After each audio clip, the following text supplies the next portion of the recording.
हरे कृष्णा। हमारा आज accounting equations में सेकंड क्लास है। मैंने आपको लास्ट क्लास में मैंने बताया था कि अकाउंटिंग इक्वेशंस को करने के लिए एसेट्स, लायबिलिटी, कैपिटल्स ये मस्ट है, इसको आपको आना चाहिए। एसेट्स क्या होती है, हम जानते हैं एसेट्स क्या है।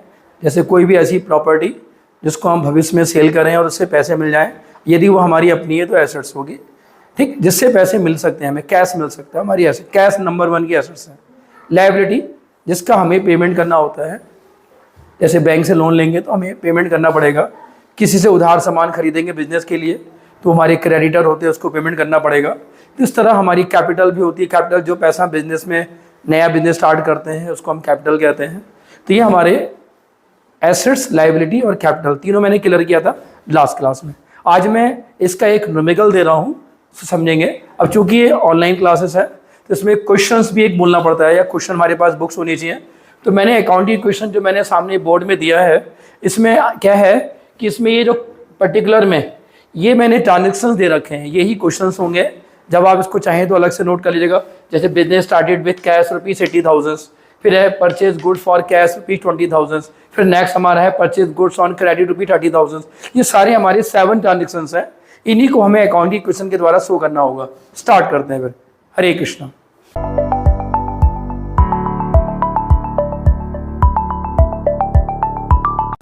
तो आज हम स्टार्ट करेंगे अकाउंटिंग क्वेश्चंस का न्यूमेरिकल्स। तो स्टार्ट।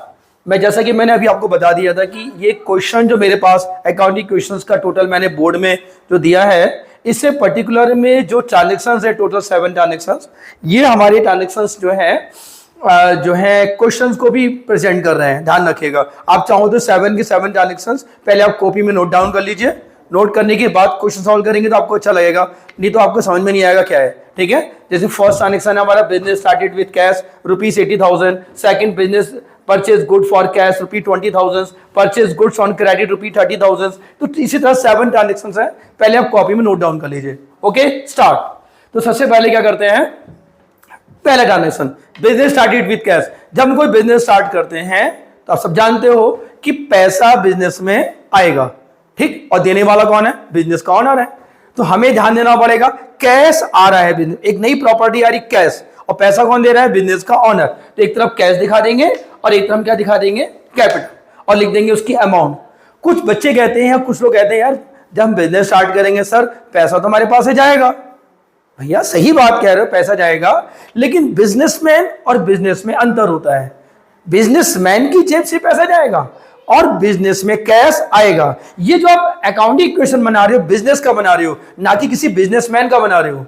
ये ऑनर का अकाउंट नहीं बनना है। ये जो अकाउंटिंग इक्वेशन है, हम जितने भी अकाउंट्स में वर्क करेंगे ये सब बिजनेस के होते हैं, बिजनेस के अकाउंट्स बनना है। तो बिजनेस का बनना है, ना कि बिजनेसमैन ऑनर का बनना है। तो ऑनर के पास से पैसे जा रहे हैं और बिजनेस से पैसे आ रहे हैं, तो कैश यहां आ जाएगा और इधर क्या आ जाएगी, कैपिटल। डन। अगला आता है परचेज गुड्स फॉर कैश। अगर हम कोई सामान खरीदते हैं, ठीक है, परचेज गुड्स फॉर कैश, हमने क्या करा, गुड्स खरीदे। गुड्स क्या होते हैं, जिस चीज का हम कारोबार करते हैं, बिजनेस करते हैं, उसे गुड्स कहते हैं। तो जैसे हमने गुड्स खरीदे तो हमारे बिजनेस में गुड्स क्या हो रहे हैं, आ रहे हैं, purchase good for cash, goods आ रहे हैं। तो हमने एक नया कॉलम दे देना है, स्टॉक। स्टॉक क्या है, हमारी प्रॉपर्टी है, इससे हमारे नंबर में स्टॉक आ जाएगा। और एक बात और भी, जब हम गुड्स खरीदते हैं तो हमारे पास से कैश क्या होता है, जाएगा कि नहीं जाएगा, बताओ। आप कोई सामान खरीदोगे तो वो चीज आपके पास आएगा और कैश आपके पास से जाएगा। तो यहां पे क्या हो रहा है, परचेज गुड फॉर कैश ₹20,000। एक नई प्रॉपर्टी हमारे पास आ रही है, हमने स्टॉक, हमने गुड्स खरीदे हैं, तो स्टॉक आ रहा है और कैश जा रहा है। अरे भाई आप कोई भी सामान खरीदते हो, आप मार्केट में जाते हो, कोई सामान खरीदा, भैया आपने कहा दुकान वाले के पास गए, भाई मुझे को क्या चाहिए, कोई भी चीज मांगे, आपने बुक्स लेने गए, मुझे बुक्स मांगी, तो आपने बुक्स खरीदी, बुक्स आपके पास आई और आपकी जेब से क्या जाएगा, कैश जाएगा नहीं जाएगा। तो वही चीज तो हो रहा है कि परचेज गुड फॉर कैश, आपके पास स्टॉक आया और कैश गया। इस तरह इधर लायबिलिटी साइड में से कोई फर्क नहीं पड़ा, तो हमने यहाँ पर क्या दिखा दिया, स्टॉक के ऊपर 0 और यहाँ पर 0। 0 का मतलब कोई फर्क नहीं, क्रेडिटर में 0, कैपिटल में 0, और लाइन खींच देंगे और हमारी आ जाएगी न्यू इक्वेशन। अब ये न्यू इक्वेशन क्या है हमारी, कैश को ऐड कीजिए, कैश को लेस कीजिए, 80,000 में से 20,000 माइनस करिए, कितना बचेगा, 60,000 और एक नई प्रॉपर्टी जो स्टॉक आई थी वो 20,000 रुपए। अभी फर्नीचर हमारे पास नहीं है, इधर क्रेडिटर हमारे पास नहीं है, कैपिटल हमारी भी 80,000 की 80,000 रहेगी। ओके, अब चलेंगे ट्रांजेक्शन नंबर थर्ड, क्या है? Purchase goods on credit. क्या खरीदा हमने? गुड्स उधार खरीदे हैं। तो गुड्स उधार खरीदे, कितने रुपए के हमने खरीदे उधार? 30,000 के। ठीक, तो अब यहां पर हमने उधार खरीदे हैं कि नगद में खरीदे हमने? बताइए। इससे पहले हमने जो गुड्स खरीदे थे फॉर कैश था, देखिए इससे पहले फॉर कैश था, अब ऑन क्रेडिट। देखो फॉर कैश ऑन क्रेडिट में अंतर होता है। कैश में क्या होता है कि हम लोग सामान जो खरीदते हैं वो क्या होता है हमारा, जब हम सामान कैश में खरीदते हैं तो सामान आएगा, जो चीज खरीदेंगे वो आएगा, और उधार खरीदेंगे तो क्या होगा, हमारे पास सामान तो आएगा जो चीज खरीद रहे हैं, बट कैश नहीं जाएगा। ओके, तो यहां पर हमने गुड्स उधार खरीदे हैं, तो हमारे पास वही गुड्स खरीदे हैं, तो स्टॉक हमारा बढ़ जाएगा। पहले हमारा स्टॉक 20 का था, अभी 30,000 का और बढ़ गया, अब टोटल स्टॉक कितने का हो गया हमारा? 50,000 का। चूंकि हमने ये क्रेडिट पे बेस पे खरीदा है, उधार खरीदा है, तो उधार खरीदा है तो हमारी एक लायबिलिटी क्रिएट होगी, क्योंकि उस बंदे को पैसे देने पड़ेंगे ना, तो हमारी लायबिलिटी हो गई। लायबिलिटी में क्या शो कर देंगे? क्रेडिटर्स। कितने क्रेडिटर आ जाएंगे? 30,000। और इधर कैपिटल में कोई इसका फर्क नहीं पड़ेगा, लाइन पूरी क्रॉस करेंगे, खींच देंगे, और न्यू इक्वेशन आ जाएगी। कैश हमारी 60,000 की रहेगी, स्टॉक हमारा 50,000 का हो जाएगा, और फर्नीचर में कोई वैल्यू नहीं आई अभी तक। क्रेडिटर हमारे 30,000 के हो गए, ये भी जस्ट अभी आया है, उधार खरीदा था, और हमारे कैपिटल में कोई चेंजेस नहीं, 80,000 का रहेगा।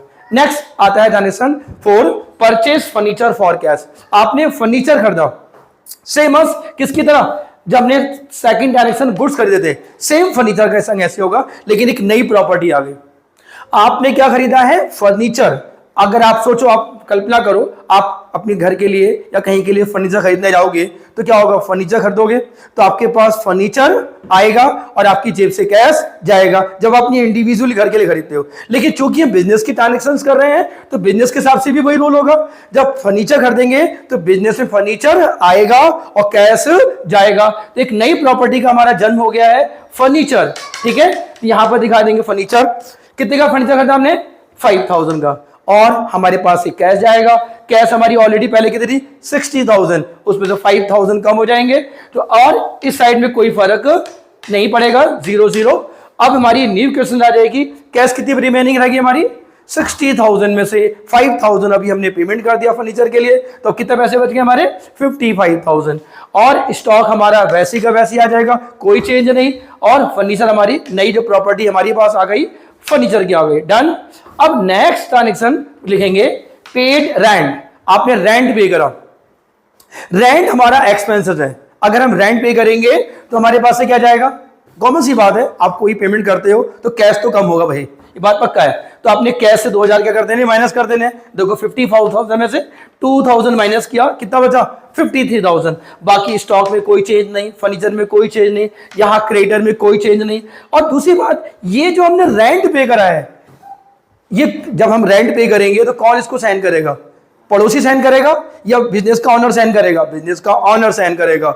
बिजनेस के ऑनर की कैपिटल, और बिजनेस का ऑनर जो यहां पर बिजनेस का ऑनर होता है वो किस नाम से जाना जाता है? कैपिटल के नाम से जाना जाता है। तो क्या करेंगे? कैपिटल से हम 2,000 माइनस कर देंगे। तो रेंट पेड में क्या हुआ? कैश से माइनस, और इधर किससे माइनस? कैपिटल से माइनस। तो न्यू इक्वेशन हमारी कितनी आ गई?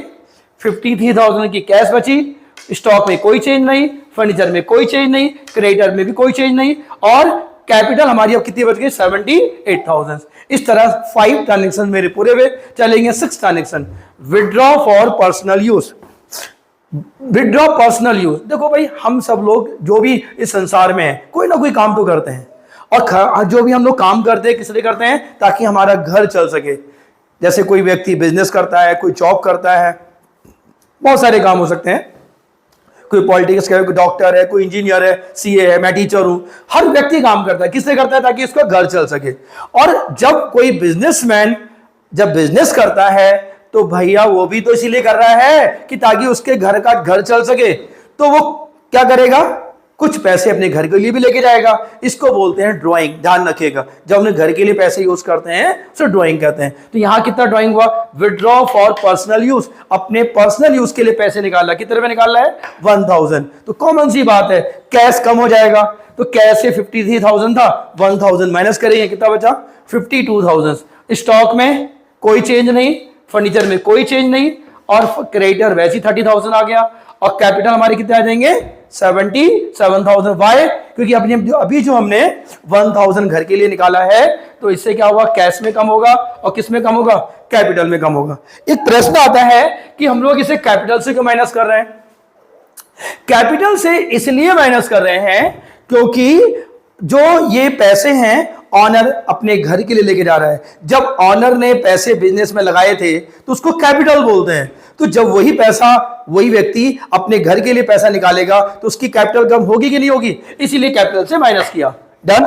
लास्ट ट्रांजेक्शन हमारा बनता है सैलरी पेड। सैलरी पे करेंगे, ये भी हमारा एक्सपेंसेस है। तो नॉर्मल रेंट पेड की तरह, जैसे रेंट पेड में क्या करता हमने, कैश से माइनस कैपिटल से माइनस, वैसे ही सैलरी में क्या करेंगे, कैश से माइनस और किससे माइनस, कैपिटल से माइनस।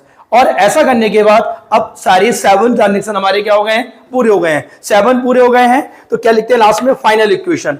हर बार आएगा new equation, new equation, new equation, new equation, new equation, और सारे ट्रांजेक्शन जब कंप्लीट हो जाते हैं इसको बोलते हैं क्या, फाइनल इक्वेशन।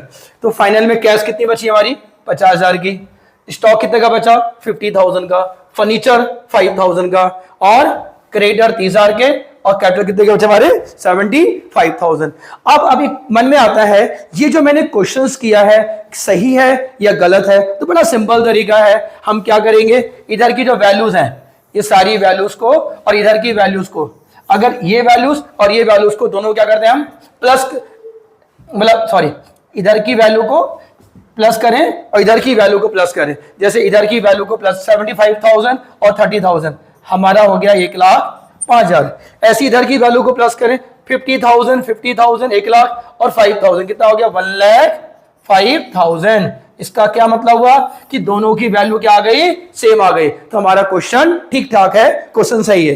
तो इस तरह हम लोग क्या करते हैं, अकाउंटिंग क्वेश्चन को सॉल्व करते हैं। इसको आप स्क्रीनशॉट ले लीजिए, इसको नोट करेंगे, और इसी तरह आप कोई भी क्वेश्चन अकाउंटिंग क्वेश्चन का आपके सामने आता है तो इसी तरह सॉल्व करेंगे। एक तरफ एसेट्स बनाइए, एक तरफ उसकी लायबिलिटी और कैपिटल बनाइए। जैसे जैसे आप ट्रांजैक्शंस बढ़ते जाएंगे, जैसे जैसे ट्रांजैक्शन करेंगे, वैसे वैसे जो जो आपके सामने नई नई प्रॉपर्टी आती रहे, नई नई एसेट्स आते रहे, उसको प्लस में करके दिखाते रहिए। अगर कोई लायबिलिटी हो, कोई पैसे हमें किसी को देने हो, तो इधर लायबिलिटी में क्रेडिटर दिखाते रहिए। क्रेडिटर्स हो सकता है, आउटस्टैंडिंग एक्सपेंसेस होते हैं, बिल्स पेबल हो सकते हैं, इसको यहां शो करिए। कैपिटल लास्ट में आएगा। और इसके बाद क्या होता है, जैसे कुछ एक्सपेंसेस होते हैं तो उसे क्या करोगे, नॉर्मल कैश से माइनस, कैपिटल से माइनस। इनकम होती है तो कैश में प्लस, कैपिटल में प्लस। इस तरह हमारा ये अकाउंटिंग इक्वेशन सॉल्व। मुझे उम्मीद है कि आप लोगों को समझ में आ गया होगा।